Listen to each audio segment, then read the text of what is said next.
Break के बाद आप सभी का एक बार फिर से स्वागत है। एक बात आपको बताऊं, हालात अब इतने खराब हो गए हैं कि एक भी कश्मीरी पंडित अब वहां इलाके में नहीं रहना चाहता। और मैं ये अतिशयोक्ति अलंकार का यहां पर इस्तेमाल नहीं कर रही हूं। रविंद्र रैना साहब, संजय तिक्कू साहब, आप तो बहुत अच्छे से उनको जानते होंगे। पिछले 30-33 सालों से वो वहां पर रह रहे हैं।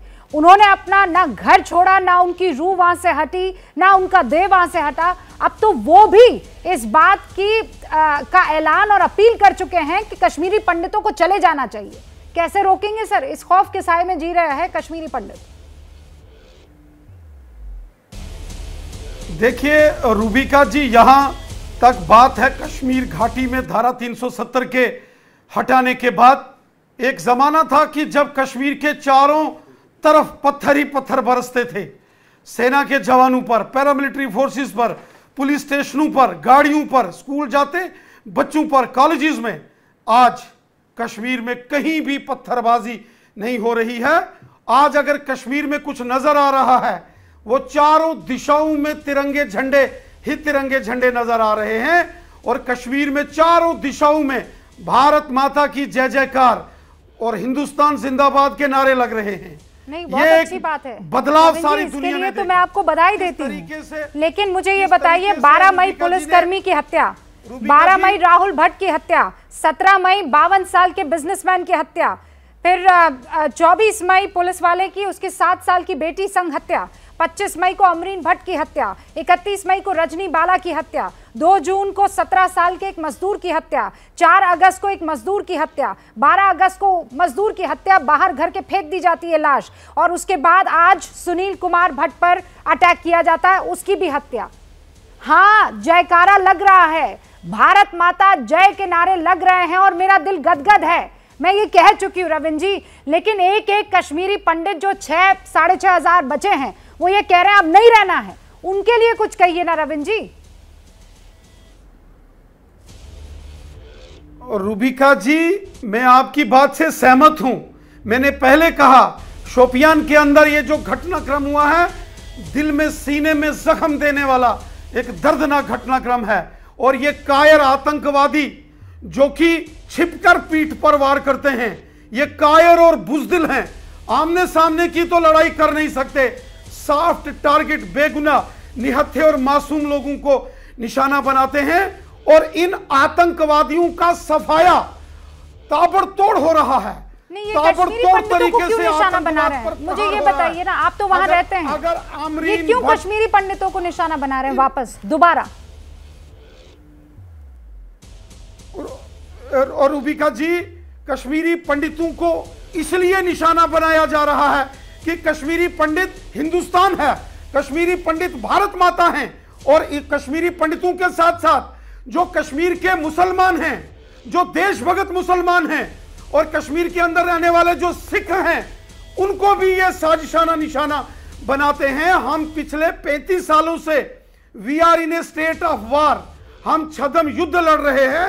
और इस छद्म युद्ध में केंद्र की नरेंद्र मोदी साहब की सरकार ने, हमारे माननीय गृह मंत्री अमित शाह साहब ने सेना, पुलिस और पैरामिलिट्री फोर्सेस को पूरी छूट दी है। ताबड़तोड़ प्रहार आतंकवाद पर हुआ है और आतंकवादियों के तमाम सरगनाहों को ये तो वो शाखा हो गई है ना कि आप काटिए और नई शाखा निकल आती है।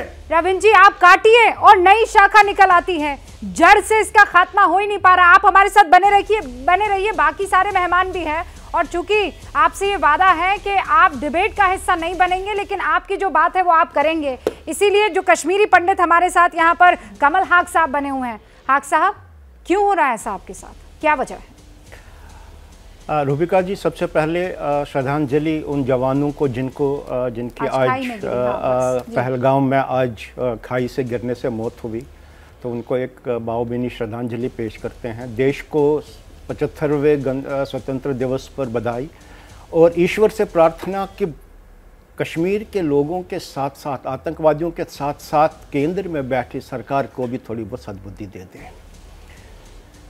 देखिए, कश्मीर में जो कुछ भी हो रहा है, एक ऑप्टिक्स हो रहे हैं। आपने कल गली गली, गांव गांव, शहर शहर तिरंगे झंडे फहराए, हम बहुत खुश हुए उससे, लेकिन ये एक ऑप्टिक्स है। एक अपने आप को भ्रम में डालने वाली स्थिति है। जैसे कि आपने 3 साल पहले आर्टिकल 370 हटाया वहाँ से, मैं समझता हूँ कि 3 साल के बाद में साफ है एक ऑप्टिक्स था और उसके नीचे सतह तक जो उसके नीचे डेप्थ में है वो कहीं काम ही नहीं हुआ। जैसे कि मैं आपको बता देता हूँ, आर्टिकल 370 जब हटा, वो 72 साल का आर्टिकल 370 के नीचे कश्मीर में एक तंत्र पनपा था, एक एडमिनिस्ट्रेशन में एक सिस्टम कायम हो चुका था जो कि पिछले 3 सालों में इंटैक्ट है। आपको 3 साल लगे आतंकियों के फैमिली मेंबर्स को नौकरी से निकालने में। जो उनका वहाँ पे इंफ्रास्ट्रक्चर है, जो उनके वहाँ पे जो सबवर्टेड एडमिनिस्ट्रेशन है, पॉलिटिकल सिस्टम है, एडमिनिस्ट्रेशन में जितने भी हैं वो वैसे के वैसे ही हैं। और आप कब तक, जब तक कि आप उनका सफाया नहीं करेंगे, जब तक कि आप उनका एड्रेस नहीं करेंगे, ऐसी घटनाएं तो होती रहेंगी। बीजेपी का एक या सरकार का एक है, मैं कोई पॉलिटिक्स में नहीं जाना चाहता हूँ, बट लेकिन एक पैटर्न सा बनता जा रहा है। जैसे भी कोई ऐसी घटना होती है तो जिम्मेदार ठहरा दो पाकिस्तान को और इसके साथ में करो जी हम इसकी कड़ी निंदा करते हैं। ये तो एक स्केपगोट हुआ और देश की राजनीति को इसके बजाय कि वो इसमें कोई कंस्ट्रक्टिव रोल करे तो आप सरकार के ऊपर बरसो, इस पे अपनी राजनीति चलाओ। कश्मीर का मुद्दा जो 1990 में था, जिस बिना पे उस टाइम पे धर्म के बिना पे उसके नाम के कश्मीरी पंडितों को वहां से निकाला गया, हाँ, आज भी वही सिचुएशन है। आप ये कह रहे हैं किसी तरह का कोई बदलाव नहीं हुआ है, जो है वो ऑप्टिक्स है। मैं इस शब्द को पकड़ लेना चाहती हूँ, ऑप्टिक्स है। अब मुझे समझना होगा कि क्यों वो खरोच अब तक नहीं आ पाई है जिसका जिक्र किया जा रहा था कि 370 हटेगा और ये सब नेस्त नाबूद हो जाएगा। जैसे ही घड़ी का काटा दोपहर 2:30 पे आए, बबीता जी का दिल सास बहू साजिश के लिए मचल जाए।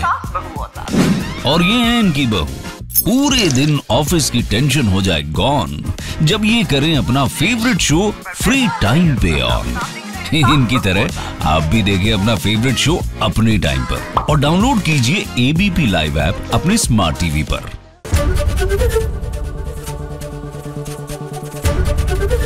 एबीपी न्यूज आपको रखे आगे।